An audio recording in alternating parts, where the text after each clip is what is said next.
Welcome to Wake Up and Teach by Kelly Education, where we uncover inspiring stories and strategies for reimagining our nation's education workforce.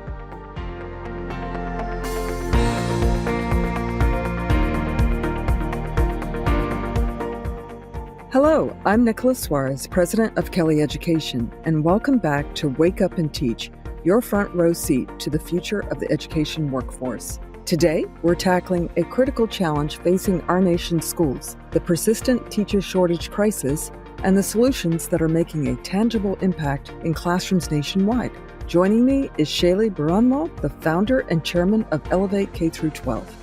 Shaily has pioneered a new approach to addressing teacher vacancies by bringing high-quality, live instruction to K-12 classrooms through certified virtual teachers. Elevate K-12 connects certified educators with schools across the country, ensuring that every student has a teacher, regardless of their location. In our conversation, we'll explore how Elevate K-12's model is bridging the gap between virtual teaching and in-person support, particularly through our recent partnership, which pairs Elevate K-12's live virtual teachers with Kelly Education's in-classroom coaches. We'll also discuss the current state of the teacher shortage, its underlying causes, and how innovative solutions are paving the way for a brighter future in education. Let's dive in. Shaily, welcome to the show. Thank you so much for having me here, Nikki. So excited to be here. Well, I have been really excited to have this conversation, Shaily. You are a partner to Kelly Education and doing some really inspiring work with Elevate K-12. So I am curious, tell me what inspired you to start the company and what was the spark behind creating a live virtual teaching solution? The number one inspiration for me intrinsically is always that when you walk into a classroom, you have to see children enjoy learning. And when I first came to America and I started visiting some of the K-12 schools, I'm a former teacher. It was very evident to me that in some zip codes and some classrooms, when there was no teacher present, many a times the joy of learning and teaching wasn't happening. I started on this journey on, is there a way to bring a great high quality teacher into a classroom when the districts cannot find a good teacher or any option in their zip code? So the journey started there. And it was an interesting journey because many a times districts were using asynchronous learning for that, right? Where the kids were just sitting and watching a video. And to me, that was not impactful for the children.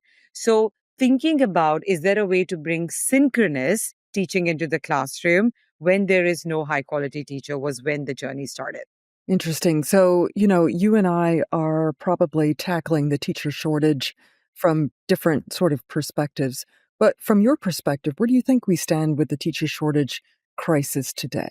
I think the teacher shortage crisis has really evolved, and every year we see it evolving. Every year there is a new challenge. I remember when I first started evaluating it, that was before COVID, where the problem was more prevalent in zip codes where there was a lack of teachers, right? Like small towns, rural towns, or even some neighborhoods in the large urban cities. COVID changed everything. Where COVID, suddenly you could see that, hey, teachers wanted to work from home, teachers started quitting, and COVID saw a spike. Now, what I'm seeing is a lot of districts are hiring teachers, but they're not able to retain the teachers. So, the teacher shortage, when you see in terms of the fraction of teachers available within a district, that has consistently remained the same as in terms of a problem. But the reasons for the shortage has evolved over the years. Yeah. And so, today it's interesting to me, probably in the early 2000s, it was about 10% of incoming freshmen that were pursuing an education degree. And if you fast forward today, that percentage has dramatically dropped. What do you think some of the biggest factors now, just with why teachers are either leaving the profession or we have a shortage in general, do you think? Yeah, so I will give you some stats because I was just researching this. On an average, 1 in 2 teachers are quitting in the first 5 years. Okay. So that is a number one problem, that teachers are coming into the profession, but they're leaving. And I'll get to the why. But when you go a step back, you're absolutely right. Only 3.6% of current high schoolers want to be teachers. And there is an annual 33% drop in students entering into the student teaching programs. Like Harvard School of Education shut down their teacher certification program. And even in that, 25% are quitting. So we see all of these amazing humans entering into the profession because they want to be teacher, but then they are quitting. And many a times it's because what I've heard teachers say is, I love teaching, I love being in front of children, but it's the everything else that comes around that I don't feel supported by. So I think one chunk of the problem is the ones entering into the profession, why are they quitting so quickly? And the other chunk, which is a forever problem, Nikki, that you and I have seen, is there are really no teachers in some zip codes, whether they're entering the profession or not. There are just counties and zip codes that don't have enough resources. I agree with that. And, probably do you think that there is a correlation in terms of how teachers today are prepared? And then when they do go to a classroom setting and they have their very first teaching assignment, sometimes, the circumstances or conditions are a little bit different. What's your perspective on how we help teachers in terms of coaching or support, do you think? Yeah, that's actually really interesting. So I was talking to a teacher, Allison, in the state of Illinois, and Allison mentioned to me that I entered into the profession because I love teaching. And she said, Shelly, I still do. But guess what? I have to be a therapist. I have to be a mom. I have to now talk to colleagues who are very different from me. And no one prepared me for that. So I think when districts think about coaching, they put a lot of emphasis on, I have a teacher. How can I coach the teacher better so they can just become better teachers? But a generational shift has happened where any human, not just teachers, needs to get more support beyond the craft of just their functional support. Because universities are training teachers on their functional support of teaching, but they're not training them on everything else. And the new generation just consumes and adapts information in a very different way. So I think not just in teaching, but every profession where humans are supporting other profession is going through a big generational shift right now. Yeah, I think that's great insight. Completely agree with that. I think, over the years, at least where I've led Kelly Education, I've seen districts and schools try to solve this issue entirely in terms of how we support teachers or prepare, and some traditional methods work and some that don't. Yeah. What are you seeing that you think that in terms of traditional methods and how districts and schools are trying to solve this overall issue that are not working? Yeah. So a step backwards to that, I've always said this to districts, and even when you and I spoke, there's no one solution for the teacher shortage problem. The districts have to come to the mindset that there are going to be multitudes of solutions available to solve for the problem. A face-to-face certified teacher is one. What Kelly Education does is brings amazing coaches into the classrooms. That's another one. And one is a teacher that is streaming straight into the classroom. So where I feel, and those are working, where I feel that the teaching does not work, and that's just my perspective, is asynchronous.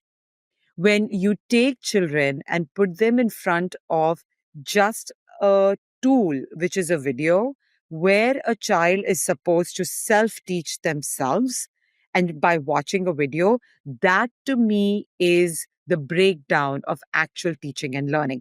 Now, you and I can talk about in this podcast, what can AI do about that? And that is a totally different conversation.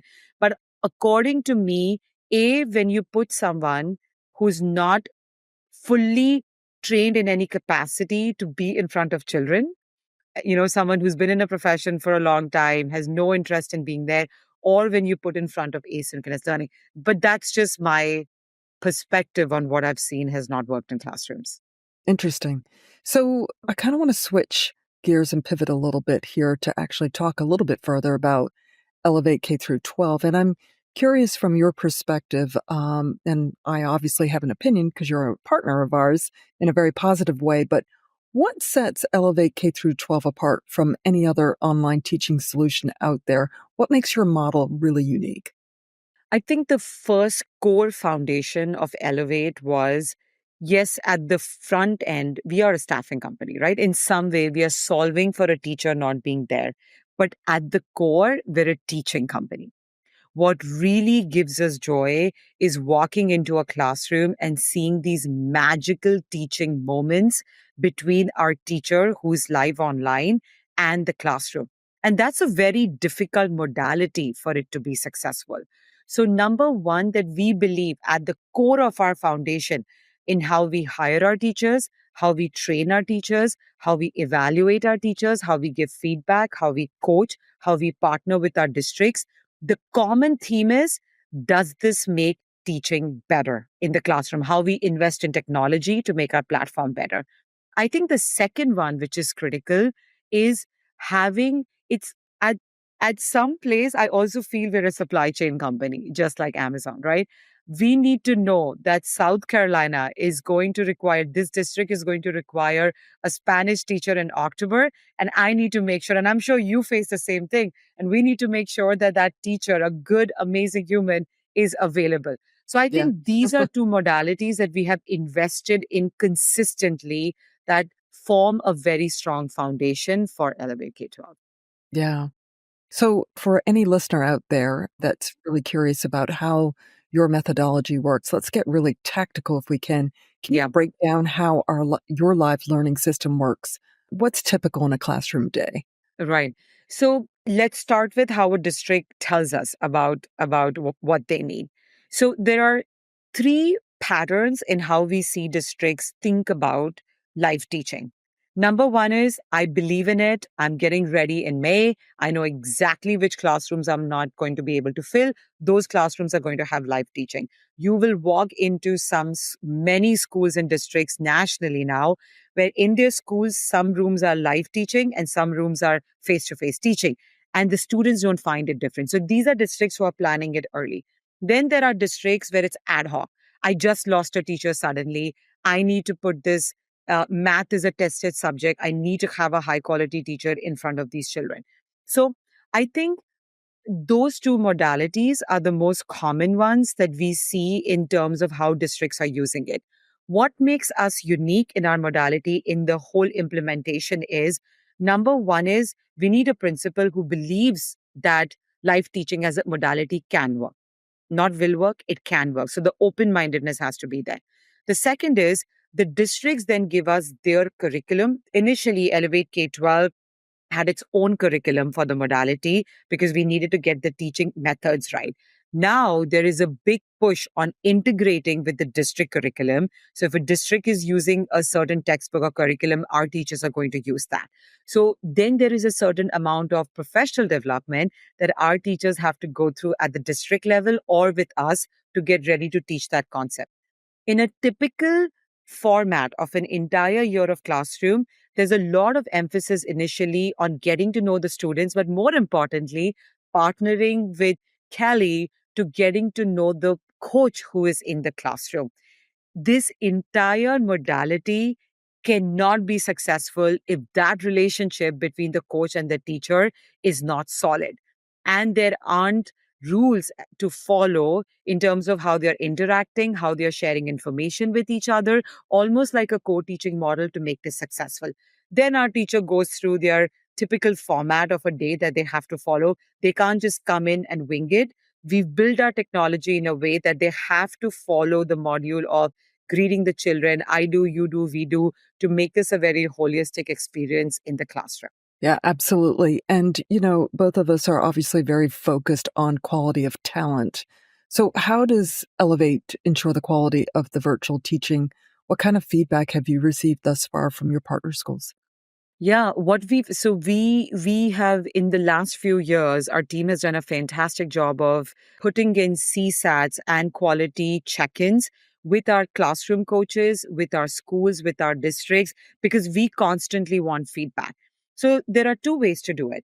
Number one is the feedback systems and the quality systems that we have put in place within our company, our quality auditing coaches that are barging into the classrooms to quality audit our teachers, not just as an evaluation system. We do a lot to hire great talent.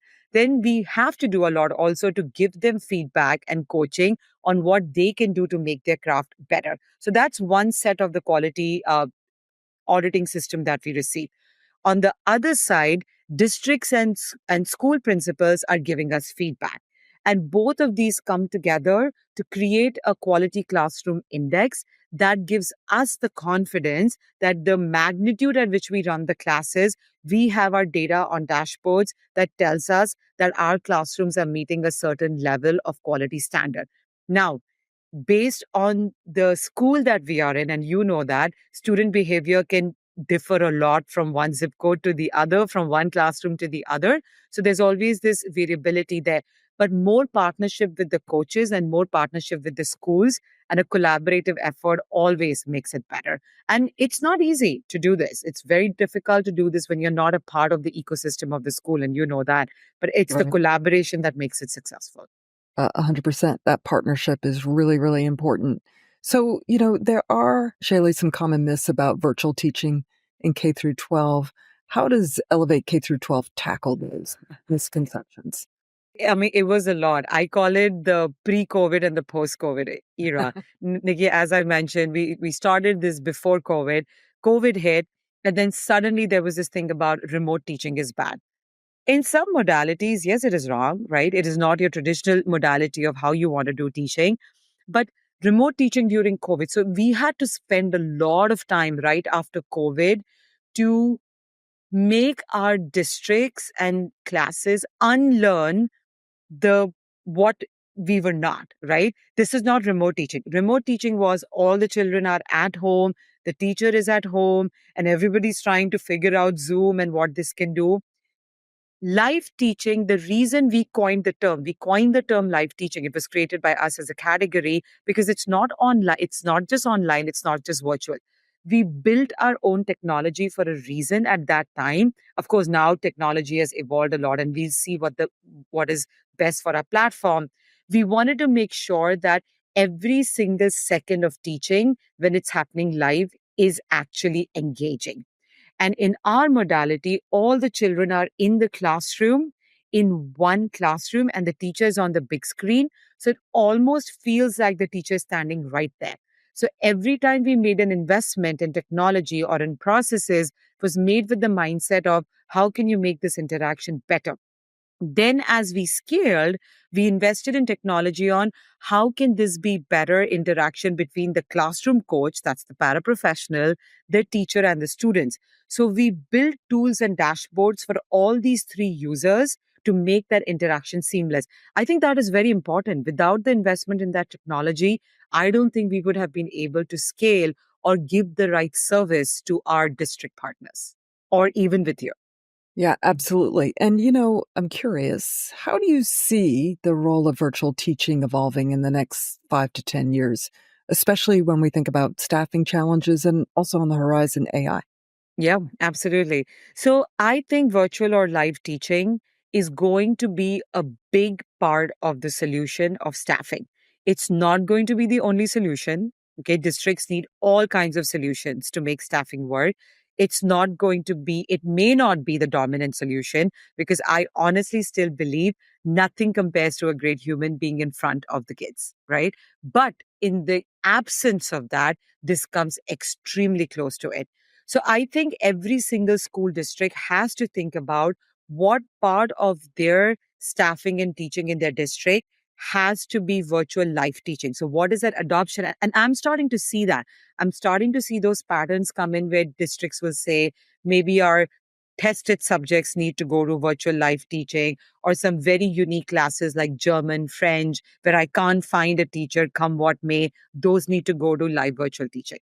How will this evolve over in the next few years? I think AI is going to play a big part in it. And, I don't think AI will replace an actual human, but AI is absolutely going to make a teacher's role more impactful because it's going to make the teacher more productive and give more insights to the teacher, whether they're teaching face to face or online, virtual or live, that the kids learn better and get more benefit out of it. So I think AI is going to give more data. AI is going to prepare the teacher better. And yes, AI tutor could be an optionality for students to have their own individual teacher. But my hypothesis is that that human connection that is required with children, that's not going to fully go away. Yeah, I completely agree with that. And I definitely subscribe to your position as well. So I ask every single guest this last and final question. If you were to give advice to superintendents or chief academic officers in public school districts or any school for that matter, what would your advice be in terms of when you think about the long view of teacher shortages? My advice to them always is don't be scared to try something new. The world, we are in a country that is built on the foundation of change.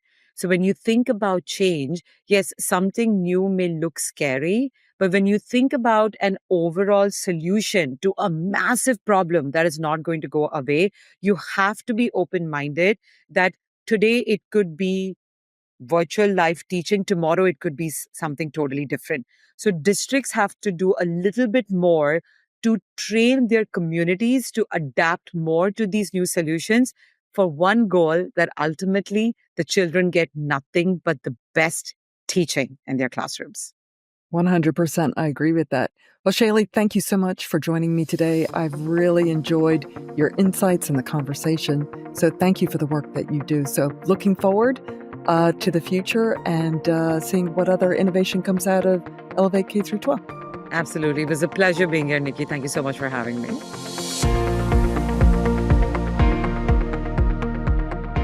What an insightful conversation with Shaily Baranwal, founder of Elevate K through 12. It's clear that innovative solutions like live virtual teaching are reshaping how we address the ongoing teacher shortage and ensure that every student has access to a high-quality education, no matter where they are. If today's discussion got you thinking about how your district or school might benefit from new approaches to staffing and instruction, we would love to continue the conversation. You can learn more about Elevate K through 12's unique model and our partnership on our website, kellyeducation.com. Thank you so much for tuning in to Wake Up and Teach. If you enjoyed today's episode, please be sure to subscribe, rate, and leave us a review. We'll be back soon with more discussions on the future of education and the strategies that are making a difference in classrooms across the nation. Until then, I'm Nicola Soares, and I look forward to having you with us again on Wake Up and Teach. Take care.